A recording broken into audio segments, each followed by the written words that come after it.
Wandering Between Words, Journeys in Shamanic Consciousness. This is the name of this book over here.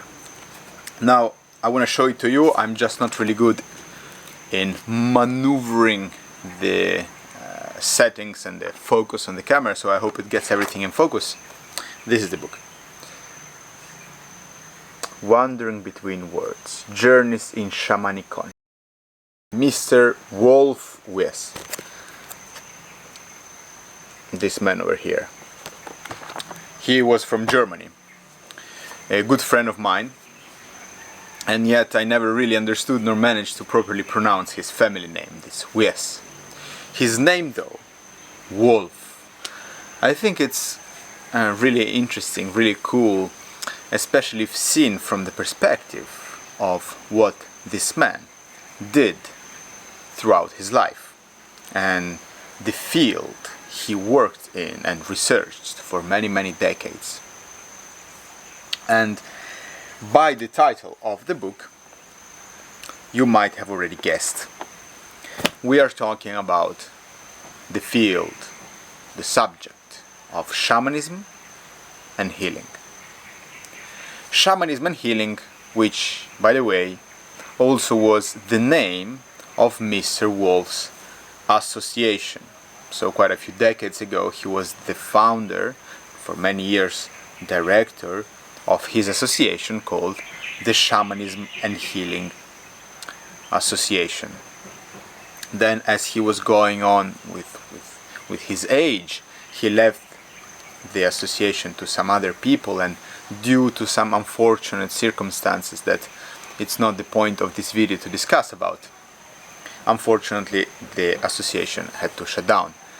But it was based in Germany, which is the reason why if you do a research either on Google or YouTube, either on the association or the man himself, Wolf Wies, you will not find much. Yes, you will find a couple of things on Google, you will find a couple of videos on YouTube in German. So perhaps if you actually do speak German, you probably have many more chances to find a lot of more related information. I don't speak German, so I don't know. The reason why I want to talk about this today, and I'll try not to make this video very long, because every time I say this, but videos end up being 15-20 minutes. The reason why I want to talk about this, primarily three main reasons. And reason number one is because in some previous videos I already started talking a little about shamanism and shamans, especially in some of the videos related to the Puturana plateau. More will come, more stories. Second reason is because not very long time ago I unfortunately received some news from Mr. Wolf's family that he passed away. When I first met him a few years ago, he was already quite not young. He was about 85 when I met him. And his health was always very good health. So now I don't want to go into private details of his life, of his family. I just want to say that he was always very healthy, and he passed away in a very, we could call it shamanic way. Literally when, let's say, taken by the spirits, as the shamans would say. So the second reason is because I am paying a little tribute to him in his memory. He was a wonderful man, and the work that he did within this field is remarkable. In his way, remarkable. And a third reason is because I want to use this as an allegory, as a metaphor, as an intellectual journey to understand a few things, especially for the people that perhaps are more beginners, are more at the beginning of this journey, that are getting interested now and are starting now to dive into the depths of these very interesting subjects. And nowadays, people who are beginning to approach such subjects like shamanism, shamans, which nowadays is very popular, sort of another wave of interest after a period of sort of down. Now it's becoming popular again. For a series of reasons, I'm not now talking about that. But nowadays, whoever starts approaching these subjects, especially from a practical point of view, so literally the shamanic practices, the shamanic techniques, the methods, what do they do, how do they do it, yeah, and I'm not only talking about psychedelics, yeah, which is another very popular thing nowadays, but which is different from studying the subject only from a historical, theoretical perspective, which of course it's a different kind of value, right? I guess that the people who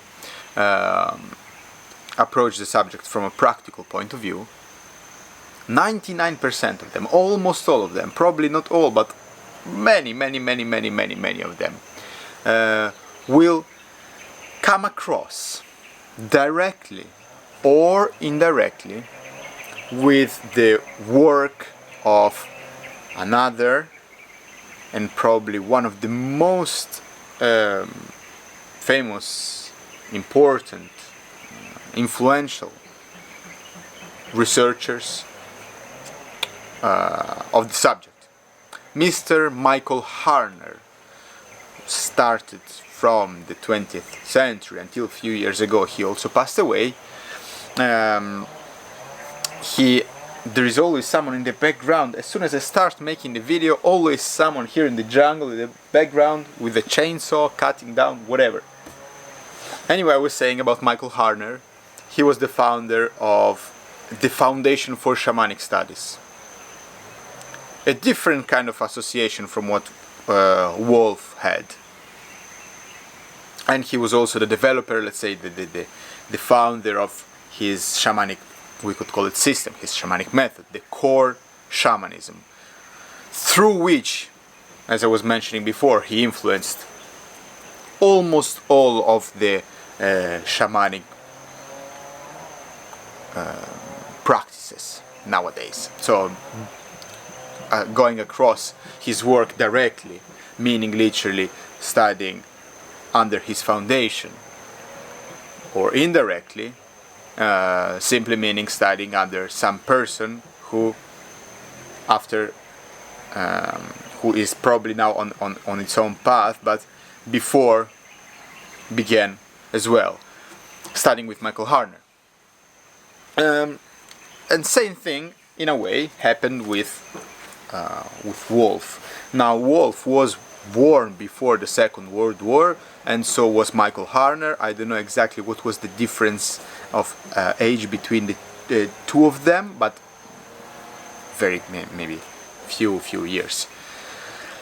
And for sure, Mr. Wolf has studied, has practiced, has exchanged knowledge with Michael Harner, who in a way has influenced him as well, but his association was different.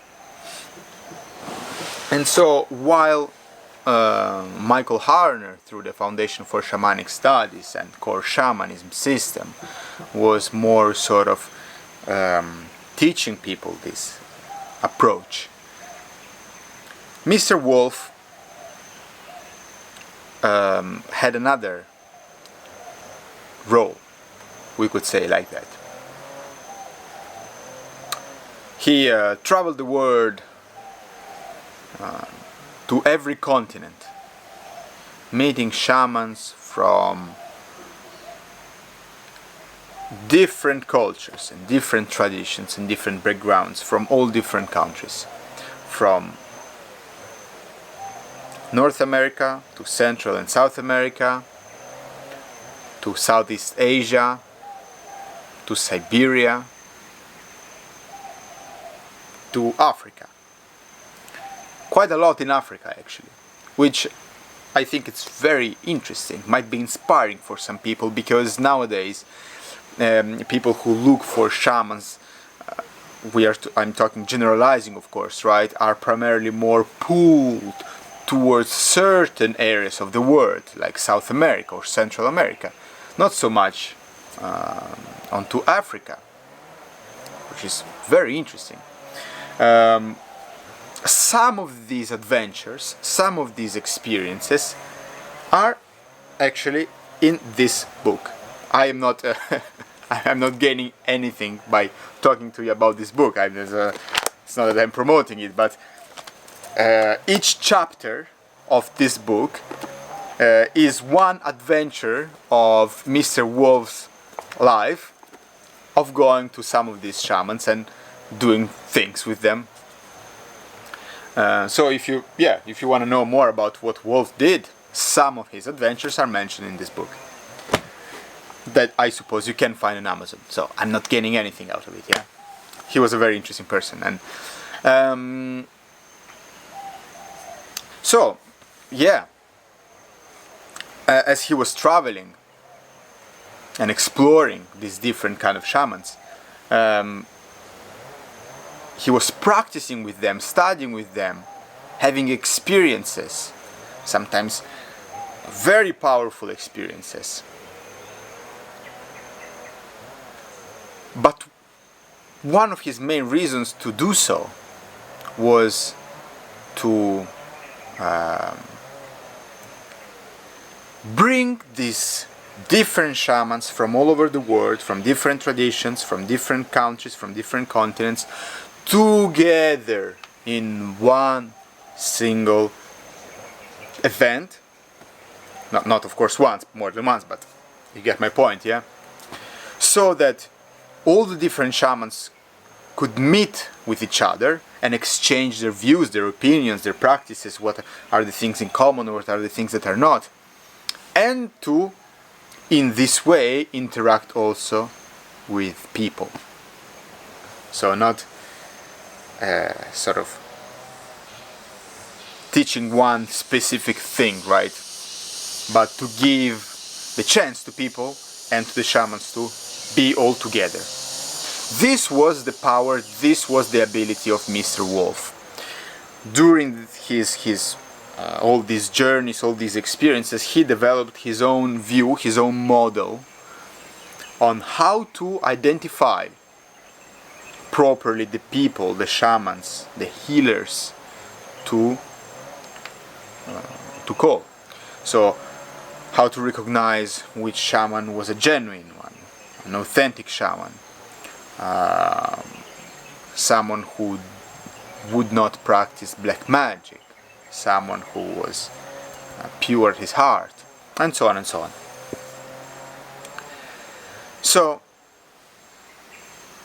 this is where this sort of allegory that I was talking about before lies, in the sense that to be able to do such a thing, you must have a good friendship, a good relationship with these people, with these shamans. And in many occasions, different shamans have asked Mr. Wolf if he wanted to actually become their disciple, become their student, to undergo a process of practice, of discipline, to sort of embody, this knowledge, to be able to become, let's say, a shaman himself. I'm using very simple words. And he always refused. Always. He had his experience, of course, as I mentioned before. But this, he always refused. Why? And this is very interesting, especially nowadays. Why? Because if you see traditionally within shamanism, when the person, before being the shaman, before becoming a shaman, has this so-called, let's say, the shaman call, the calling, the spirits call him to start undergoing a certain process to become a shaman, to become the middleman between this world, between our world and the spirit world. Very often what happens is that the person doesn't listen to the call. He refuses to answer because it's not easy. It's painful. It's a painful process. Before, during, and after. Then, some of these people, they do manage to successfully avoid their call. Some of them don't. And the spirits torture them and keep torturing them until eventually the person understands and goes on the path. Now what happens nowadays is that many people, they don't get the call from the spirits, but they want to become shamans. So they force a process that is not naturally there. It's not always like this. So don't get me wrong. As I said before, I'm just generalizing and trying to make this speech simple. But this is very often what happens. Mr. Wolf, because he already was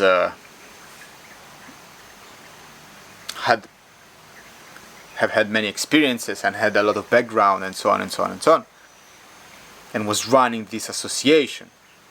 He clearly knew his role. What was his job? What was his mission? What was the gift that he could give to other people and to the world? Which was not for him to become a shaman. And so this is I hope that in a way this sort of inspires you. And inspires you in what? And primarily clarity, understanding more and more, better and better, your role, your mission. What is your gift? And another reason why I say this is that I think it's something interesting to keep in mind, to remember, because in the near future I myself will as well put together, organize certain activities, events, journeys, experiences, and so on, blah blah blah. But it's very important that if I do so,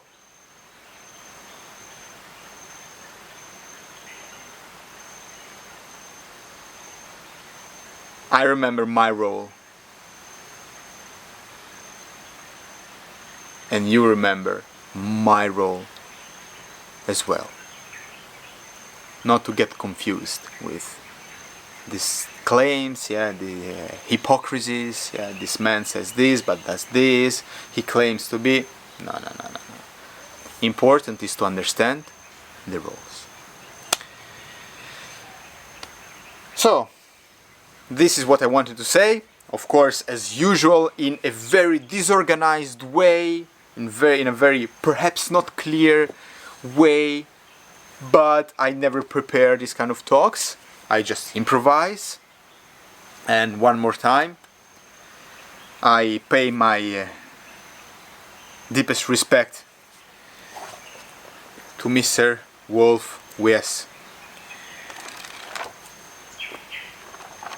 who was a very interesting man, was a wonderful man. I met him here in Bali years ago, and we had great moments together, great talks together, and great exchanges of knowledge. So, thank you to Mr. Wolf, and thank you guys, my friends, for listening, and I'll see you in the next video.